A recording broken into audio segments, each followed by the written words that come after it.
에베소서 강의 9번째 시간입니다. 무슨 일이 있어도 매일 집에 들어가야 한다라는 제목으로 말씀 증거합니다. 무슨 일이 있어도 매일 집에 들어가야 한다. 교회는 헬라어로 그리스어로 에클레시아라고 합니다. 하나님의 부름을 받은 사람들의 모임이라는 뜻입니다. 세상에는 다양한 모임이 존재합니다. 동호회, 서로 좋아하는 것을 공유하는 모임이 있습니다. 군대, 나라를 지키기 위한 무력 모임이지요. 정당, 권력 취득을 목적으로 한 모임입니다. 학교, 또래들이 모여 배우고 사귀는 것을 목적으로 합니다. 교회가 모임이라면 교회는 어떤 성격을 가진 모임일까? 오늘 에베소서 2장 19절을 한번 읽어봅니다. 같이 읽어봅니다. 시작. 그러므로 이제부터 성도들과 동일한 시민이요 하나님의 권속이라. 교회의 모임의 성격을 규정하는 매우 중요한 단어가 여기 등장하고 있습니다. 너희는 하나님의 권속이라는 단어가 등장하고 있습니다. 우리말은 좀 어려운 단어로 번역을 했죠. 권속이라고. 성경의 원어는 쉽게 얘기하면 가족, 일가, 친척이라고 하는 쉬운 말입니다. 너희는 하나님의 권속이라. 너희는 하나님의 가족이다. 하나님께서는 교회를 가족으로 부르셨습니다. 성도를 부를 때 우리는 형제, 자매라고 부릅니다. 이것은 바로 교회는 가족이란 개념에서 비롯된 것입니다. 초대교회가 기꺼이 형제, 자매라고 호칭을 쓴 것은 교회는 가족이라는 개념이 강했기 때문입니다. 저는 교회를 정의할 때 주저하지 않습니다. 교회는 또 하나의 가족이다. 저는 반복합니다. 교회는 무엇이냐? 교회는 또 하나의 가족입니다. 하나님께서 우리에게 주신 선물이 가족입니다. 하나님께서 주신 선물이 교회입니다.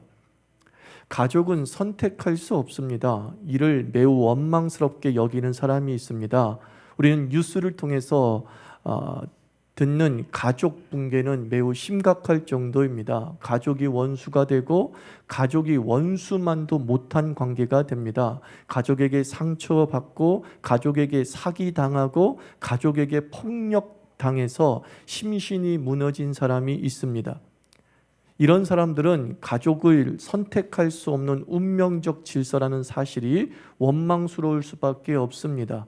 가족이 선택할 수 없다는 것은 너무나 불행한 것입니다 라고 하는 그들의 외침에 우리가 공감할 수밖에 없습니다. 그러나 가족을 선택할 수 있다고 해서 행복할까요? 장담할 수 없습니다. 관계는 상생과 상극이 존재해서 괜찮던 모임도 어떤 한 사람이 들어옴으로 인해서 삐그덕거립니다. 피파라는 온라인 축구 게임이 있습니다. 이 축구 게임은 내가 선수와 팀을 선택할 수 있습니다. 그리고 조합할 수 있습니다. 자기가 좋아하는 그러면서도 최고의 선수를 포지션에 관계없이 조합합니다. 결과는 승률이 그리 높지 않다라고 하는 통계입니다. 그 선수는 그 팀에서 힘을 발휘했던 것이지 내가 여러 좋은 사람을 선택해서 조합을 이루었다고 하더라도 그 능력이 제대로 발휘되지 못한다라는 게 피파 게임의 통계입니다. 가족은 선택할 수 없습니다. 그래서 불행한 것입니다. 그래서 또한 선물이라고 말하고 싶습니다. 성격을 분석해 보면 사회 친화적 존재가 그리 많지 않습니다. 외향적 인간보다 내성적 인간이 더 많습니다. 밖으로 쏘다니는 사람보다 안에서 조용히 지내는 사람이 더 많습니다. 모험적인 사람보다 안전지향의 사람이 더 많습니다. 이런 다수의 사람이 가족을 선택할 수 있는 사회에 산다면 아마 평생 홀로 지내거나 또는 가족을 찾는 적극적 무리들의 선택에서 제외될 수 있는 것입니다. 우리 대다수의 사람들이 가족을 선택할 수 있는 상황에서 살게 될 때 가족 구성원이 되지 못할 가능성이 매우 높은 그런 존재예요. 선택하고 찾아다니는 에너지 소모 없이 주어진 이 가족은 그래서 복인 것입니다. 최악의 가족은 소수입니다. 절대 다수의 가족은 선물입니다. 절대 다수의 가족은 힘입니다. 절대 다수의 가족은 안식이 되는 것이 분명합니다. 왜 나를 낳으셨냐는 자녀도 있지만 나를 낳아주셔서 감사하다는 자녀가 더 많습니다. 널 낳지 말았어야 했다는 냉혹한 부모도 있지만 내 딸로 태어나줘서 고맙다는 부모가 훨씬 많습니다. 등골 빼먹는 가족도 있지만 등골 휘어지도록 내주는 가족이 더 많습니다. 그래서 가족은 선물인 겁니다. 교회는 또 하나의 가족이라고 말씀드렸습니다. 선택할 수 없는 죄인이 전능하시고 자비하신 하나님에게 선택된 이상적 가족이 교회입니다. 가족 없는 서름을 당하며 살 수밖에 없는 내성적 우리에게 주신 가족이 바로 교회입니다. 주 안에서 주의 말씀에 순종하며 살 때 가족의 순기능과 가족을 창조하신 그 하나님의 선한 의도가 온전히 드러나는 현장이 교회입니다. 교회는 가족의 롤모델이기도 합니다. 하나님의 가족애를 통해 인생의 가족을 온전히 세울 수 있습니다. 하나님을 아버지로 섬김을 통해 효를 배우고 성도를 형제 자매로 섬기면서 우애를 익히고 또 전도하고 그 초신자를 양육하면서 아비의 마음을 되새기게 됩니다. 건강한 교회 생활을 온전히 한 사람은 그것이 건강한 가족을 이끌에 큰 자양분이 되는 것이 분명합니다. 교회는 나눔의 힘을 공급해 줍니다. 교회에서 그룹 모임을 하면서 대화법을 알았다라고 하는 집사님을 알고 있습니다. 제가 전에 섬기던 교회에서 아내의 손길을 따라서 등록한 30대 중반의 형제였습니다. 이 형제는 제가 등록 신방을 하러 갔을 때에 이런 얘기 저런 얘기를 하다가 자기는 대화 없는 가족에서 성장했다는 거예요. 아, 그렇습니까? 그래서 아내 때문에 어쩔 수 없이 등록 신방을 받은 것 뿐이었어요. 제가 집을 나서면서 부탁을 하나 했어요. 좀 힘들고 어렵겠지만 우리 남성 모임이 하나 있어요. 그 남성 모임에 우리 진에선 남성 모임이 하나 있으니까 그 모임에 제가 소개시켜 드릴 테니까 한번 한 달만 열심히 다녀보세요 라고 부탁을 했습니다. 근데 이분이 열심히 한 달을 다녔던 것 같습니다. 그리고 6개월 뒤에 또 한번 제가 개인적인 신방을 갈 때 그 형제의 집을 신방하게 되었습니다.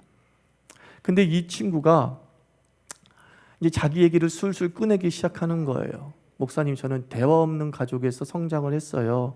마음 표현하는 법을 극도로 두려워하고 웬만하면 피하려고 했습니다. 제가 좀 술에 빠져 살았던 적이 있는데 술에 빠진 이유는 술자리가 좀 대화가 많고 술 기운에 말할 수 있는 기분이 또는 명분이 있었기 때문에 그러면서 술을 자주 마시게 되고 중독은 아니더라도 술에 쩔어 산 것 같습니다. 그러다가 결혼을 했는데 30 중반에 이제 아내를 따라 교회를 다니게 되지 않았습니까? 근데 그 목사님이 추천한 남성 목장 모임에서 나가는데 자꾸 목자가 나누자고 하는 거예요. 그래서 제가 전 너무 어색하고 힘들었습니다. 근데 제가 한 시간 반을 이제 버티고 있는데 희한한 건 거기 온 사람들이 다 나와 똑같이 이렇게 사회생활하는 사람인데 와, 술을 마시지 않고 어떻게 그렇게 얘기할 수 있는지 너무 신기했어요. 희한한 건 정말 수다를 떨어대기 시작하고 또 말의 진정성도 담아내는 것 같았습니다. 그리고 어떤 형제는 막 지 얘기하다가 울기까지 하더라고요. 저는 놀랐습니다. 이건 술자리에서 가능한 일인데 어떻게 술 한 잔 마시지 않는 이 남자들이 모여서 자기 속 얘기를 한단 말인가?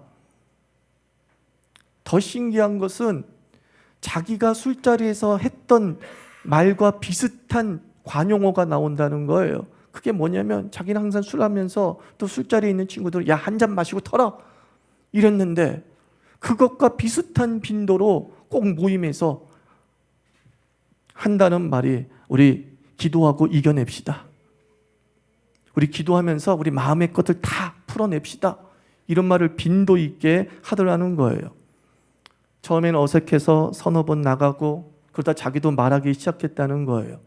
그러면서 자기 삶에 놀라운 일이 벌어졌는데 자는 자기가 지금 아내와 참 대화를 많이 하는 남편이 되었다, 이렇게 얘기하더라고요. 술이 없어도 얼마든지 내가 아내와 얘기할 수 있고, 명절 때마다 아버지를 찾아갔을 때 아버지와 그렇게 대화 없던 내가 대화를 나눌 수 있게 되었습니다, 이렇게 말하더라고요. 그의 교회에서의 나눔과 그의 교회에서의 가족적 이상적 삶이 자신의 인생의 가족관계에도 영향을 미치고 대인관계에서도 영향을 미치게 되었다라고 말하는 것이죠. 무엇보다 이 청년이 이런 얘기를 합니다. 목사님, 무엇보다 대화는 듣기를 잘하는 것에서 비롯된다는 것을 새삼 알았어요. 저는 교회를 다니면서 배운 것 하나는 듣기 싫어도 그 30분의 설교를 들어야 한다는 것. 듣기 싫어도 저 사람이 얘기하는 걸 내가 목장 모임에서 들어야 한다는 것.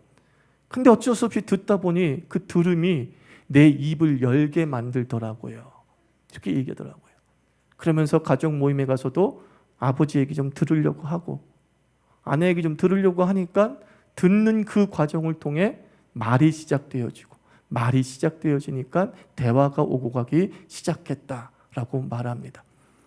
그 청년은 교회의 순기능을 통해서 가족의 순기능을 배운 것입니다. 아, 가족은 어떠해야 되는가 라는 것을 상처난 그 가족의 아픔들을 극복하고 이겨낼 수 있었다는 겁니다. 건강한 교회 생활이 건강한 가족 생활의 보탬이 되는 것이 저는 분명하다고 믿어 의심치 않습니다. 또한 가족은 온 세대 모임 아닙니까? 가족은 온 세대 모임입니다. 선택할 수 있는 사회 모임은 세대 분리가 분명합니다. 취미 모임이라 하더라도 세대에 따라서 능력치가 다르기 때문에 결국 나이로 어울리게 됩니다.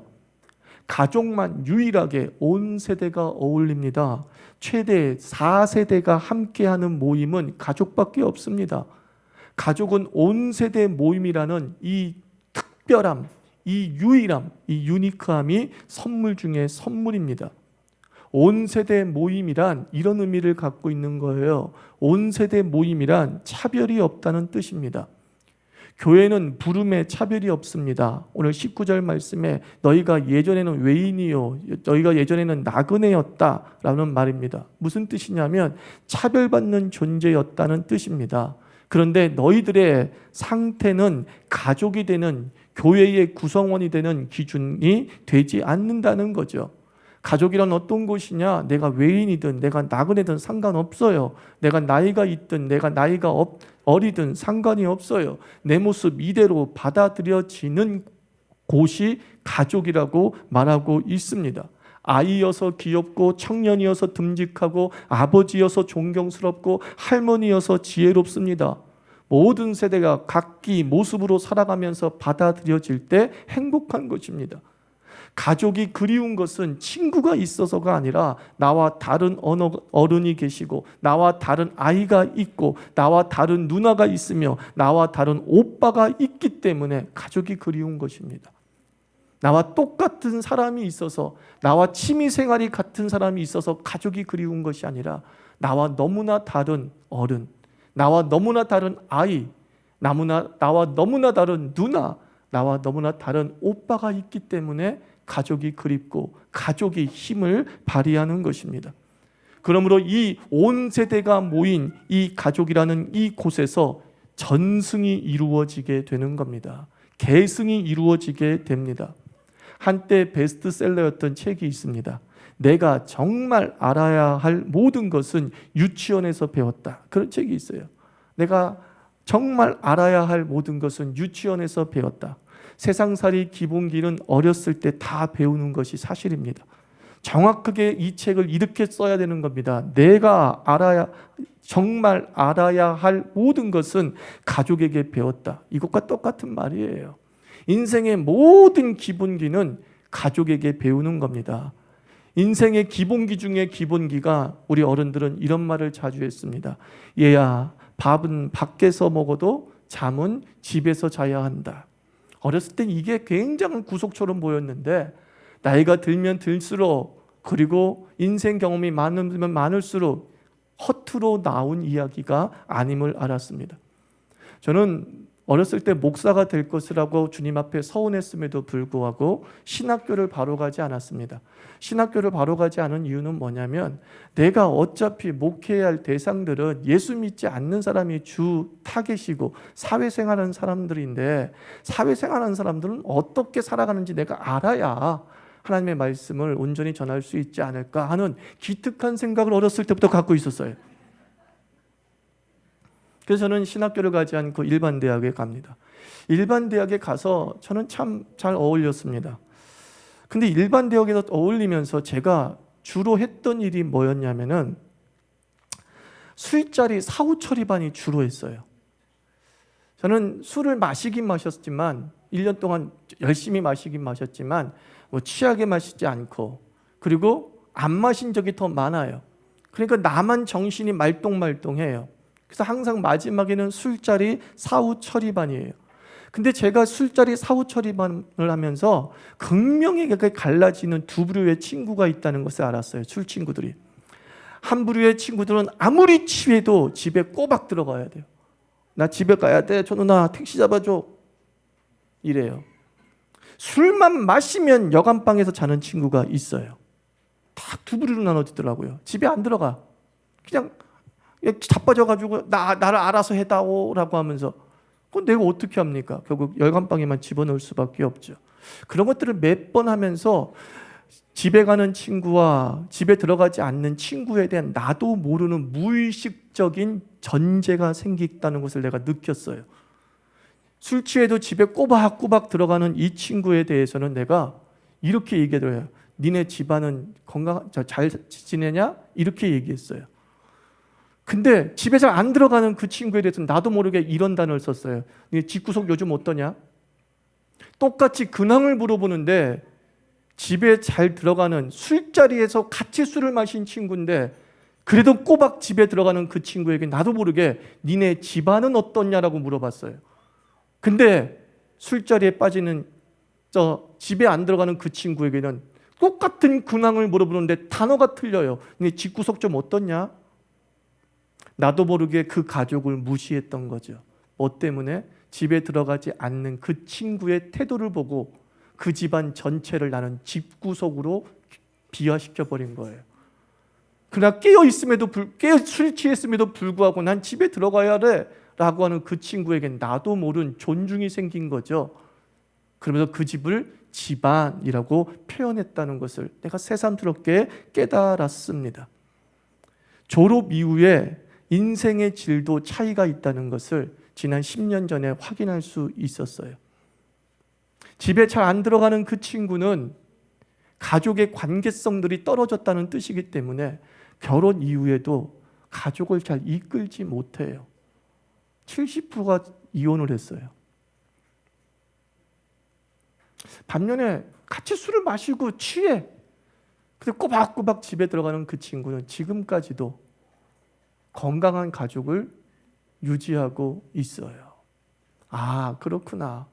내 집을 어떻게 여기느냐에 따라서, 내 가족을 어떻게 여기느냐에 따라서 우리 인생의 질이 달라지고 미래의 질이 달라진다는 것을 나는 개인적으로 뼈저리게 내 친구들을 술자리 사후 처리반을 하면서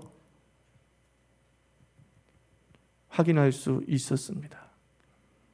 교회가 가족이며 가족은 항상 함께 잠자리를 해야 되며 매일 그곳에 들어가야 된다는 이 귀중한 인생의 기본기는 저는 신앙의 기본기라고 생각을 합니다.